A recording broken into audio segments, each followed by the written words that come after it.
আমি নিজেও 18 মাস জেলে ছিলাম। আমার একটি অভিজ্ঞতা আপনাদের সাথে খুব সংক্ষেপে আমি শেয়ার করতে চাই। মাননীয় আইনমন্ত্রী সহ এখানে বিভিন্ন প্রশাসনিক কর্মকর্তাবৃন্দ উপস্থিত আছেন, বিশেষ করে যারা জেল কর্তৃপক্ষের সাথে বা সেখানে যারা কাজ করেন। আমি নিজেও 18 মাস জেলে ছিলাম। আমার একটি অভিজ্ঞতা আপনাদের সাথে খুব সংক্ষেপে আমি শেয়ার করতে চাই।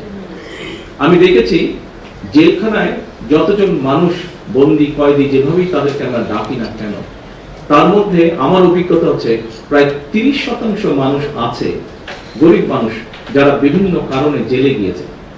এই মানুষগুলো ঠিক জানেও না তারা কি কারণে জেল খাটছে, এবং বহু মানুষ তারা শুধুমাত্র অর্থনৈতিক কারণে একজন ভালো লয়ার নিযুক্ত করতে পারছে না বলে, তার ফ্যামিলি সেটি এফোর্ড করতে পারছে না বলে এই মানুষগুলো প্রায় 30-35% মানুষ বিনা কারণে জেল খাটছে। আমি মাননীয় আইনমন্ত্রীকে অনুরোধ করব এই বিষয়টিকে কিভাবে আমরা অ্যাড্রেস করতে পারি, কিভাবে এই নিরপরাধ মানুষ, এই মানুষগুলোর মধ্যে যদি কেউ নিরপরাধ থেকে থাকে এবং যারা একজন প্রপার লয়ার, একজন ভালো লয়ার এফোর্ড করতে পারছে না, এই মানুষগুলোকে কিভাবে আমরা এই বন্দি দশা থেকে বের করে আনতে পারি, এই বিষয়টি আমি ওনাকে বলবো অনুরোধ করে দেখার জন্য।